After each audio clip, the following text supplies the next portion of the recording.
The first thing my parents did after being reborn into the year 2000 was borrow money from every relative they had to buy 3 apartments in City A. The second thing was to leave me, barely a month old, at the orphanage's doorstep, and then adopt the prodigy who had bullied me in my previous life. Watching them walk away, I didn't shed a single tear. Instead, I used my infantile laughter to attract the attention of the orphanage aunties. "Look at that, what a darling child, how could the parents abandon them? They must have some difficulties at home." No one knew that my debt-ridden parents were about to become the new rich. In my previous life, my parents kept me tied to their side. The application to my dream school was revoked, the chance I fought for to study abroad was lost, the person I loved and wanted to marry was torn away. But in the end, our family's life only got worse, and my parents blamed me for being useless and dragging them down. "Why can't you be capable like other people's children? If it weren't for raising you, we'd have been living the good life long ago." They smothered me to death in their resentment, then killed themselves out of guilt. In this life, they decisively abandoned me, wanting a child worthy of their standards. But later, my parents, who had finally gotten what they wanted, cried and begged me to look at them one more time. Seeing my parents frantically buying a house, I knew they had been reborn too. Dad put on the jacket he loved in his youth, and Mom applied the blazing red lipstick she hadn't touched in a long time. It let them return to the past as they wished. But the lingering tightness around my throat still reminded me of the fact that my parents had killed me. In my last life, my parents always said that if it weren't for me, their lives would be so much better. It was because of me that our family had fallen into poverty. So shy and insecure, I only remembered one thing growing up: my parents sacrificed so much for me, so I had to work hard to repay their kindness. When I was at school, I couldn't afford to offend a single classmate. My parents had to go away to work to earn money to support me, and if I had conflicts with classmates, there would be no one to stand up for me. When my parents came back and were summoned to the school, they would scold me instead. "Why are you so troublesome? We work hard to pay for your education so you can learn, not to cause problems." From then on, I would not hit back or answer insults. I endured endless bullying throughout elementary and middle school. When it came time for university, because I studied hard and my grades were fairly good, I could have applied to a prestigious school in another province.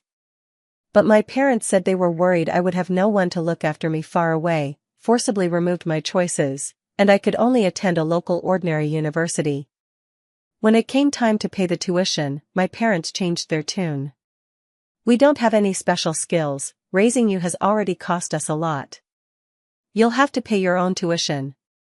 If it really doesn't work out, then don't go. What's the use of a girl studying so much? Getting out into society earlier means you can earn money sooner. We're only doing what's best for you." But I wanted to study to improve our family's living conditions, to let Mom and Dad enjoy a better life sooner. Later, by applying for student loans and doing part-time jobs, I barely managed to pay for my own university. When I started working, I fought tooth and nail to get an overseas assignment, only for my parents to come to the company and make a scene, even threatening to kill themselves. "We raised you all these years with difficulty, how can you be so disobedient? When you grew up, your wings hardened. Do you want to fly far away and leave us behind? Truly unfilial, a heartless wretch." Later, the opportunity for me to go abroad was snatched by a colleague who targeted me, and the company also judged that I couldn't balance work and family, so they fired me. Without a strong resume, the jobs I found became worse and worse. In the end, I simply took a cashier job near my home so I could better look after my family. When I reached marriageable age, I was lucky to meet a boyfriend who shared my values. His family was very supportive of us, even willing to pay to buy a marital home on my side of town and put both our names on the deed. But my parents were dissatisfied. They demanded a bride price of 888,000 yuan and wouldn't allow me to bring him into our little family. My boyfriend's family, after much deliberation, broke up with me, found a girlfriend from a comparable family, and the two families pooled money to buy an apartment in the provincial capital. They married soon after. I was devastated, diagnosed with depression, and lost a lot of weight. My parents took the opportunity to lecture me. Men aren't reliable. If he can break up with you, it means he doesn't love you that much. Your natal family is your only support. Why get married at all? Isn't it better to earn money and keep it in your own family?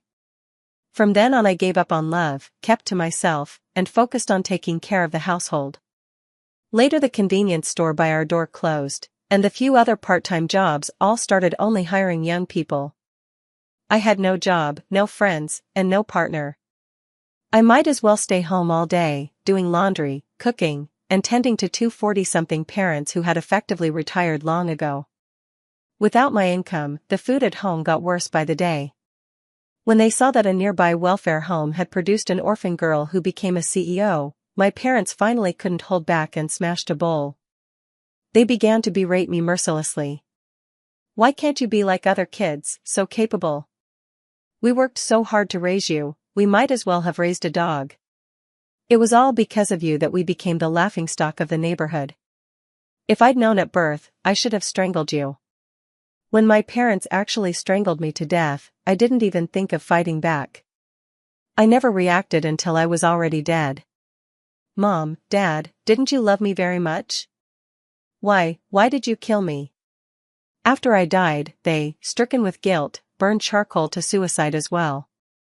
But to my surprise, all three of us were reborn. This time, my parents were determined to change their fate. After buying a house, they didn't hesitate to abandon me and adopt an orphan who in her past life could become a female CEO. And I no longer wanted to be treated like an empty tool for their old age, barely surviving. After the aunties at the welfare home took me in, everyone was captivated by my unusually obedient behavior. Some went to make milk, some changed my diaper, and one of the older sisters brought a toy to soothe me. The place was warm and comfortable, the slogans on the walls displaying the warmth and responsibility of a socialist country. Make the children who are lying down sit up, make the children who are sitting stand up, make the children who are standing walk, make the children who are walking run. It feels like it's been ages since I've had such a good day. I'm so comfortable I could almost cry.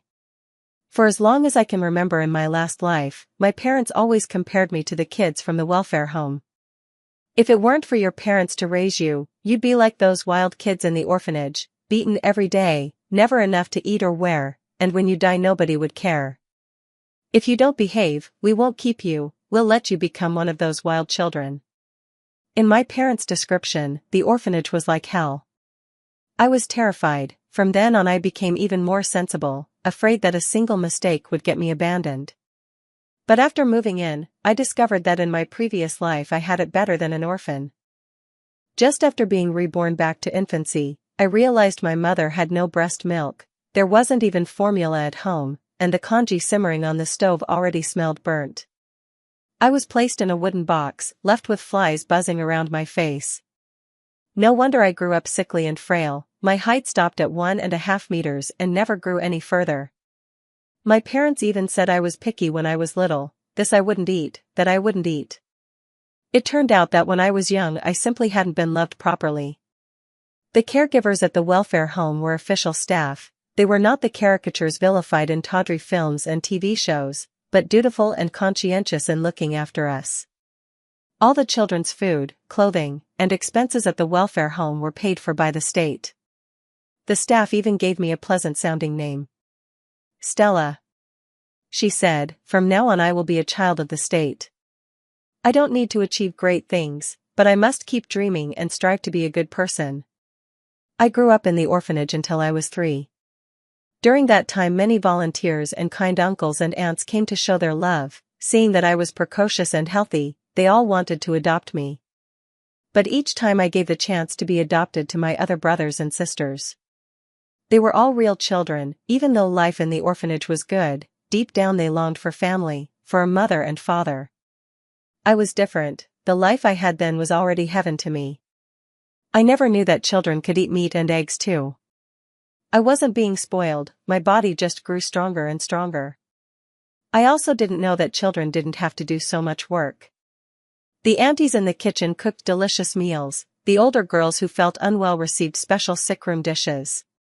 What surprised me most was that children could celebrate birthdays, and it didn't steal years from adults. The birthday cakes I had as a child really tasted sweeter than those I would eat when grown. When I was 6, I was assigned a room with another girl my age who had a disability in her legs. In my past life, I didn't have my own room, even the bathroom had to be shared with people outside. In this life, the two of us little girls actually had a private bathroom. When I was 7, Mother Lily from the orphanage arranged for me to start primary school. Mother Lily told all the children that as long as you wanted to study, the state would pay for it forever, even if you wanted to study all the way to a doctorate, the state would keep funding you. If you can get in, we can afford to support you. I was still attending the same public primary school from my previous life, but in this life my spine was much straighter. My clothes and shoes were brand new, my backpack wasn't one of the hand-me-downs from relatives. I even had the pocket money that was distributed uniformly. That sense of inferiority that had seeped from my bones had completely vanished over the past few years. I could even step forward willingly and look after the other brothers and sisters from the orphanage. Seeing me so confident, ordinary kids didn't dare bully me and even rushed to be my friend. That lasted until Tiffany appeared. Tiffany is the prodigy my parents adopted. She really is very smart. On the first grade exams only 2 students got perfect scores in every subject. One was me, the reborn, and the other was her. In my last life, Tiffany stood out like that. She looked down on me for being short and poorly dressed, and she constantly ostracized and bullied me. In this lifetime, the two of us still clashed in presence. But it was clear Tiffany wasn't as confident as she had been before. My parents had bought a house in City A, but based on past experience, its value hadn't risen much yet. The family owed a lot of external debts and simply couldn't give Tiffany a good life. At that time, my parents were still working away from home to pay back relatives. Tiffany wasn't satisfied that I scored the same as her and humiliated me in public. "Stella, I saw it all, you came out of the orphanage, you're an orphan. My parents say the orphanage is full of unwanted wild kids. You're just a pathetic thing, stop pretending to be something you're not." The other classmates were still young and couldn't judge right from wrong, so they followed Tiffany's lead and jeered. "So you're an orphan, huh? No father, no mother, no one wants you. How pitiful." The girl from the orphanage who went to school with me bowed her head, already upset. Tiffany smirked triumphantly and even ripped up my perfect test paper. "What's a wild kid doing in school anyway? You should be out on the street begging." She was waiting for me to be mortified beyond repair. I laughed instead. Then I went straight to the principal's office and squeezed out 2 big sacks of tears. "Uncle Principal, someone said I'm a wild child."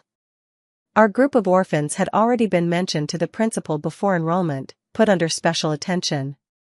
The principal was a cadre at the Jinka level who had even volunteered at welfare homes, not the kind of greasy private enterprise boss you see in films.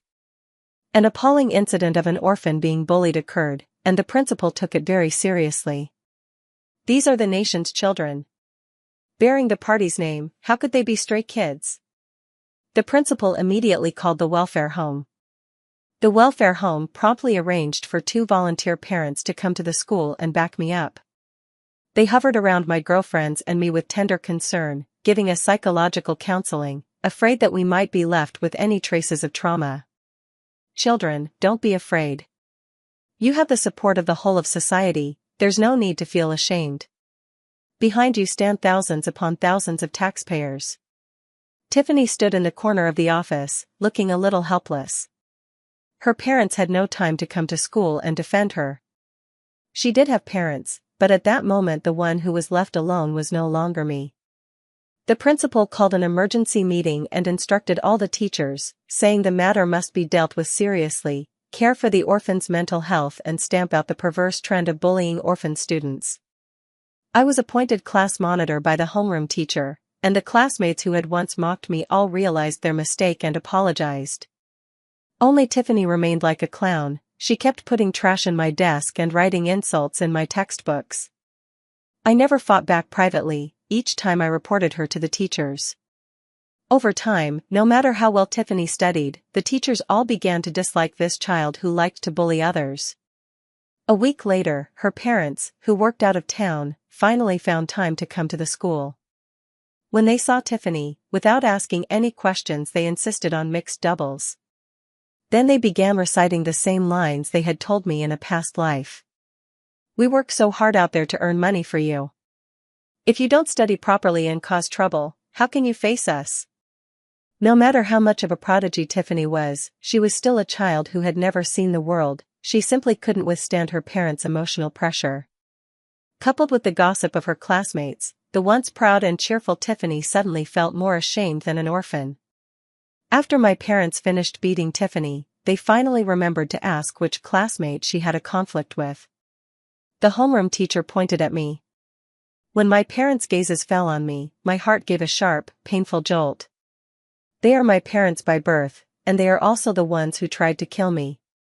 In this life, there will be no further ties between us. I controlled my expression, betraying no abnormality, every move measured and composed. My parents stood there stunned, their faces full of surprise. "It's Stella, that damned girl, she seems different from her last life." My parents whispered softly, but in the end they didn't come to bother me. When school let out, I walked back to the orphanage with my girlfriends, but at the corner we saw my parents with Tiffany, carrying lots of brand new books and stationery. Seeing us pass by, my parents immediately began loudly scolding Tiffany. "See how good your parents are to you? They hit you because they love you. Those children in the orphanage long for parents' care and don't have it. Who would buy them study materials? They're all a bunch of poor things. You must be obedient and repay your parents well, or we'll throw you there to be one of those wild kids, understand?" Tiffany wiped her tears and nodded. My friends and I said nothing and hurried back to the welfare home. The Education Bureau had just donated a number of facilities to our welfare home: a piano room, an art studio, a basketball court, and a table tennis court. We didn't have time to watch my parents show off. We were busy going back to join our friends for extracurricular activities. The person who taught us piano was a renowned master from the provincial capital. I had seen him on TV in my previous life. With Tiffany at my house, she probably didn't get the chance to hear a master perform. After the incident at the start of term, my school life through elementary school was very comfortable. In the welfare home I had my own dedicated study space and was no longer hampered by family chores. My studies improved more and more, and every year I was top of the grade. In my spare time I even tutored the brothers and sisters around me so we could all improve together. Reading can change your fate. As long as these children are willing to keep studying, the state will keep supporting us. But things with Tiffany were different from the last life. She was born smarter than me, so our parents' lectures cut her more deeply. Part of her felt that her parents loved her, yet another part doubted herself, trapped in a particularly twisted state. After I entered the middle school division as the top student, I found Tiffany started hanging around with local troublemakers outside school. A single bottle of cheap soda was enough to coax her into acting cute and sweet. Tiffany's grades plummeted. In the first year after entering the high school division, I was being honored at a school-wide assembly for my excellent results, while Tiffany, because of messing around with those kids, nearly got persuaded to withdraw from the school. My parents suddenly discovered that, in this lifetime, I had somehow become so outstanding. After school, when I returned to the welfare home, I saw my parents arguing with the director, the woman who had become my mother there. When she noticed me, Mom forced a smile that didn't reach her eyes. "Stella, do you want to come home with us? We're willing to adopt you. From now on, you'll have a father and mother." Watching my parents trying so hard to act the part, I smiled. They'd seen Tiffany struggle in her studies while I was shining brightly, and that frightened them. They were afraid I would turn out more successful than Tiffany in the future. That would be a loss for them. Adopting me was nothing more than buying an extra layer of insurance. I shook my head and hugged Director Mom tightly. "I don't want to be adopted. The welfare home is my family, this is where my parents are." Seeing my parents' faces fall, Director Mom explained gently. "Our Stella has always been a sensible, well-behaved child. Many families have wanted to adopt her, but Stella refused to go. Now she's grown up and doesn't need to be adopted, and your family has already adopted one child, so you no longer meet our home's adoption criteria. When my parents saw me refuse, they instantly became a little angrily ashamed. Ungrateful child, what kind of future will you have? My parents left, and I worked even harder than before. In my last life, I also thought I was the one without prospects. But now in the orphanage, these parents who aren't related by blood all say that Stella is the most talented child, that Stella will surely grow into a useful young person for society. I didn't want to disappoint them. I buried myself in my studies, winning scholarships by the handful, and the other children at the orphanage all looked up to me as a model. They had once been a bit unruly, kids who wanted to go out and make it in the world, but now they'd all changed their minds. They were going to study until they wore the books out. By senior year, housing prices had at last shot up exponentially to absurd levels. My parents, who owned 3 apartments in City A, finally held their heads high and became local celebrities. Relatives and friends who had looked down on my parents before now spent their days drinking and gathering at our house to flatter them, saying my parents were far-sighted. My parents only smiled without speaking. It was luck, all luck. Tiffany also regained some confidence and flaunted her wealth at school every day. The houses in City A, you'll never be able to afford one in your whole lives. My family has 3. Tiffany completely gave up on studying. After all, 3 houses in City A were enough to support her for life. Why bother putting herself through the hardship of studying? When the college entrance exam came, I was admitted to a university as the top scorer in the entire province. After they learned I was an orphan, the school waived all my tuition, and the local government and my high school each awarded me an additional scholarship. I set aside money for my daily expenses and donated the rest to the welfare home. The fathers and mothers there were proud of me and even threw me a celebration for my academic advancement. Here, I have no blood relatives. But every person here is my family. Things didn't go so well for Tiffany. She gave up on studying early. Her Gaokao scores couldn't get her into even a local regular university, so she had to pay top prices to attend a private college just to get a diploma. But private university tuition isn't cheap. My parents had 3 apartments, but because the market hasn't peaked yet, selling them hastily would cost a lot. So Tiffany never went to college in this life. She went out to work early to earn money. Her parents still tried to comfort her. You're born to be a CEO, working is just doing market research early. But unlike her parents' fantasies, this Tiffany seemed crushed by life, showing not the slightest sign of getting rich. As for me, I'd already become a local celebrity, the orphan prodigy who came out of the welfare home. My parents finally couldn't sit still anymore and came to look for me again. This time, they even revealed their true identities. Child, we're actually your real mom and dad. Blood ties can't be broken, the people at the welfare home are outsiders, we're the real family. I asked just one question and sent the would-be reclaiming parents packing. How did you lose me in the first place? My parents wanted to make up a lie, saying I was lost. But Director Mom said I was sent to the welfare home as an infant. Do newborns get lost? The expressions on my parents' faces were priceless. They couldn't admit the wrongs they'd done to me in my childhood, so they left in dejection. They weren't hung up on whether I acknowledged them, because the year was about to become 2018. Although housing prices hadn't yet peaked, my parents ignored the relatives' objections, sold an apartment, and opened a mask factory. Where we come from, ordinary people do not wear masks. Everyone said my parents were insane. Only I knew my parents were trying to make a fortune. A fortune that would break everyone's heart. I also knew the timing, but I wouldn't do it. Because I am a child of the state. In my previous life, the welfare home lost many staff and children. The horror even made the news. Across the country, there were fellow citizens grieving lost relatives and lost friends, drowning in despair. This time I will do everything in my power to stop this disaster. In fact, that seed was planted in my heart from a young age. The subject I favored has always been biochemistry, and when I reached university I actively sought out opportunities to join a research institute. I devoted myself to studying viral pharmacology, working diligently on experiments every day and reporting my research ideas to the academicians at the university's research institute. Naturally, some people thought my proposals were fanciful. I did not give up and kept reporting upward. At last, an elderly academician accepted my report and began to set up a dedicated laboratory ahead of schedule. He said only one sentence. "Our children now live in times of peace. They do not know that the imperialists' desire to destroy us never dies. To strike us, anything from a viral war to a bacterial attack is possible. Young people thinking ahead is good." There were solutions. I didn't forget to use my school's connections. I made a trip to Ajo to spread ideas about virus prevention and control to local officials and citizens. The mayor did my advisor a favor and organized several full-scale disinfection drills.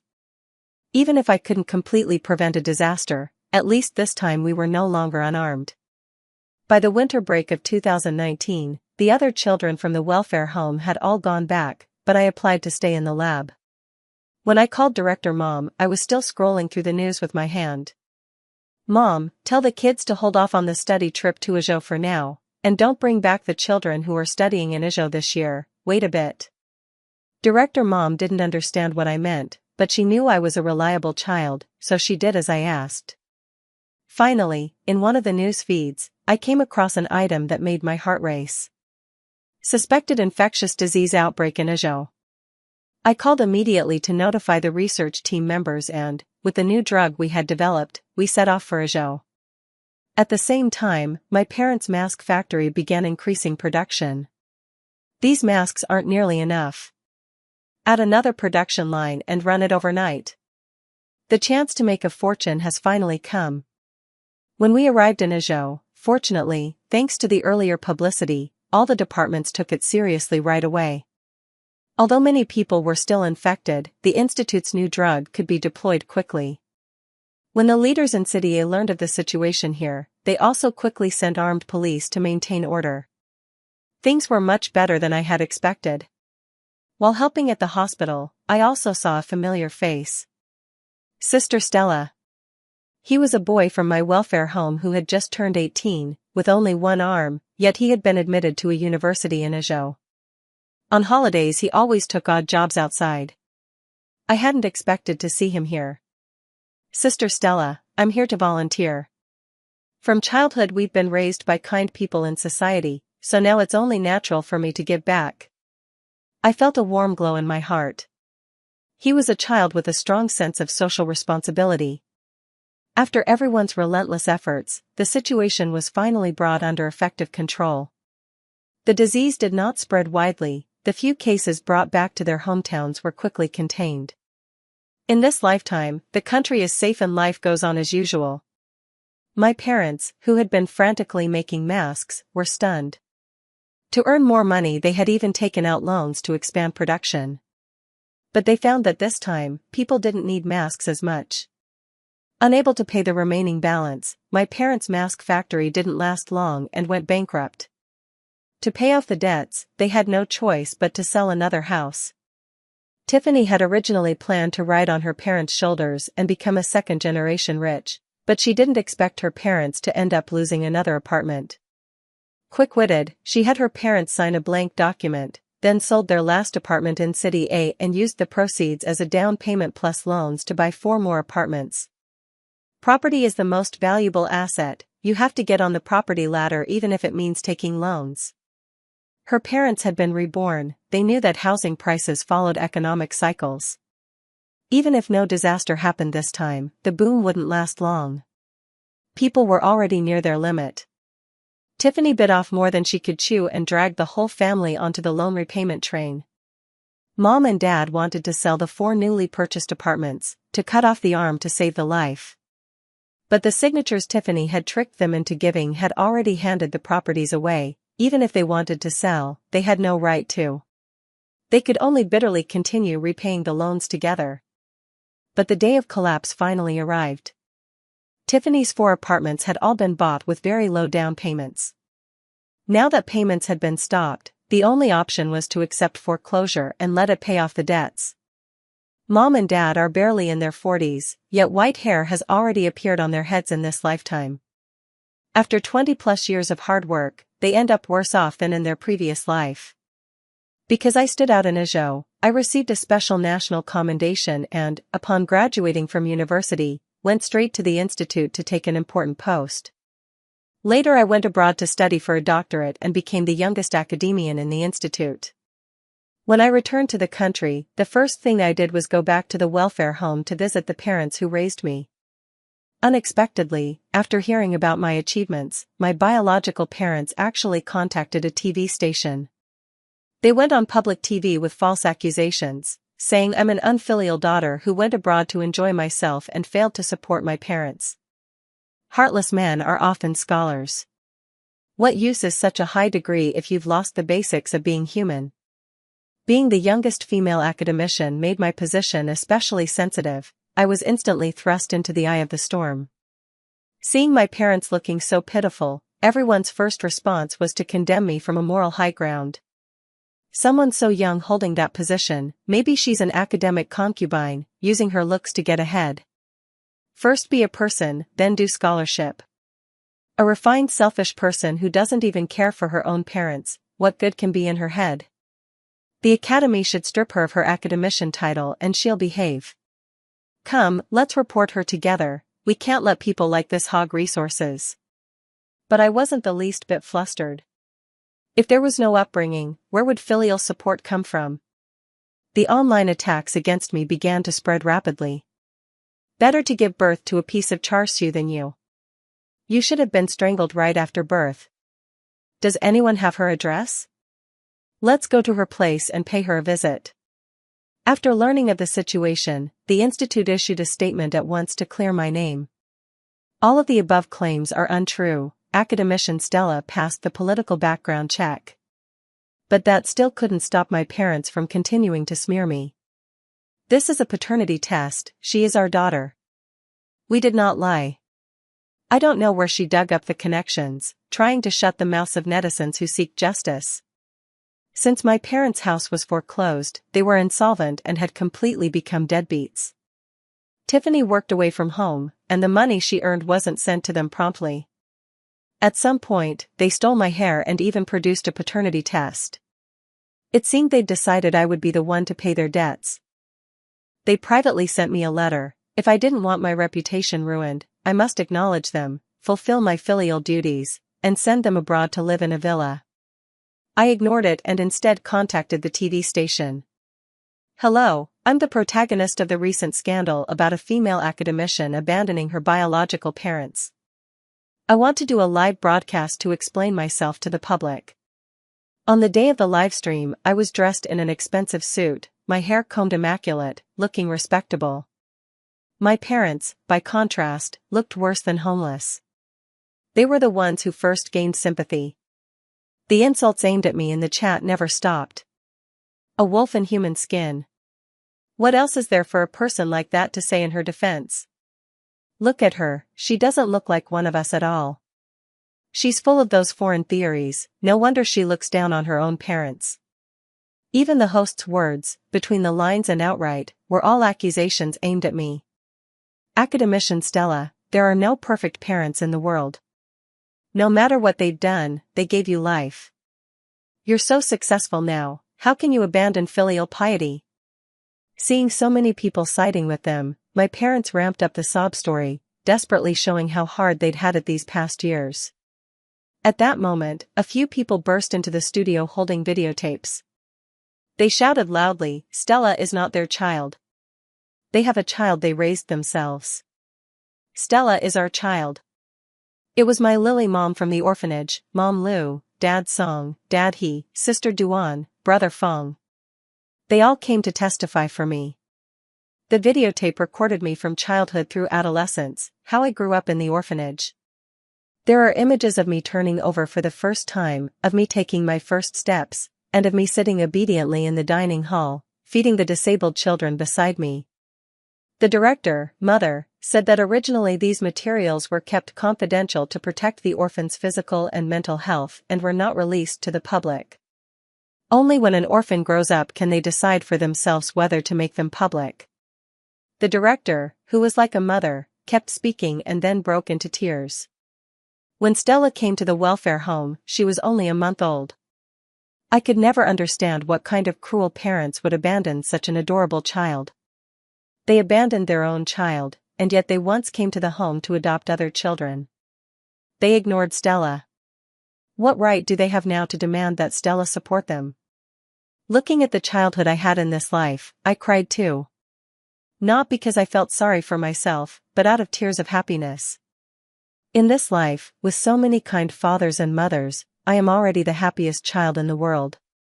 Before everyone present, as a witness, I knelt on the stage to these fathers and mothers who were not related to me by blood.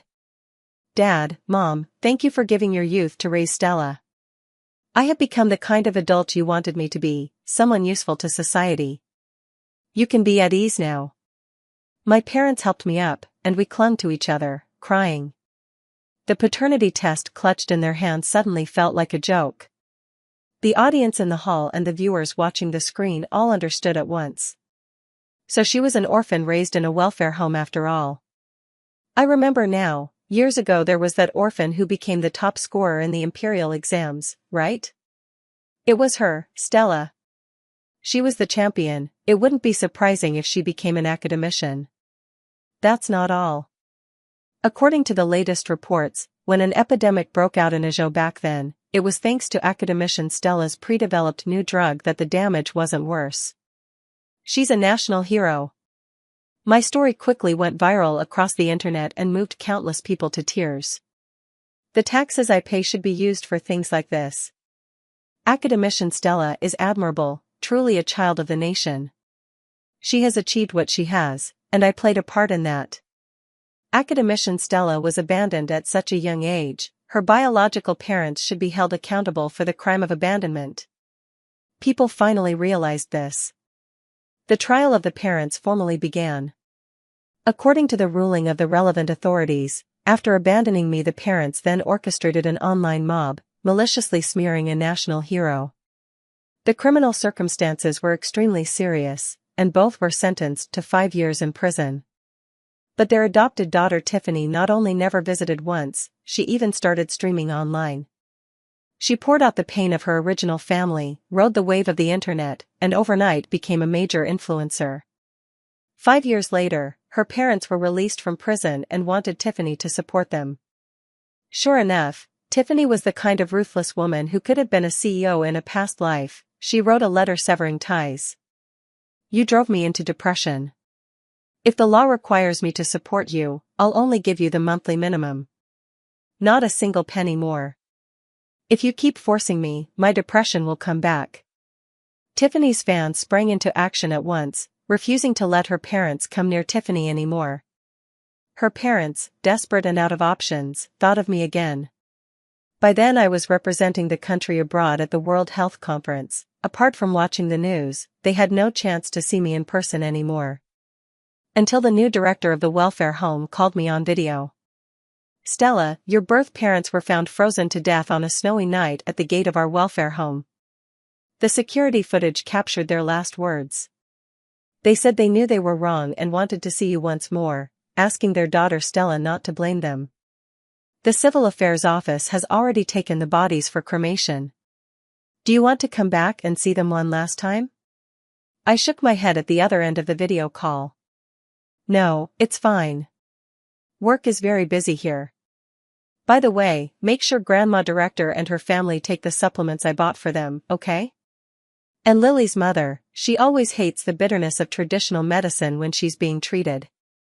I've already bought candied fruit and put it in the second drawer of the living room cabinet. But don't let her eat too much, it can raise her blood sugar. And about the study abroad trips planned for the kids, I've already handled the visas here.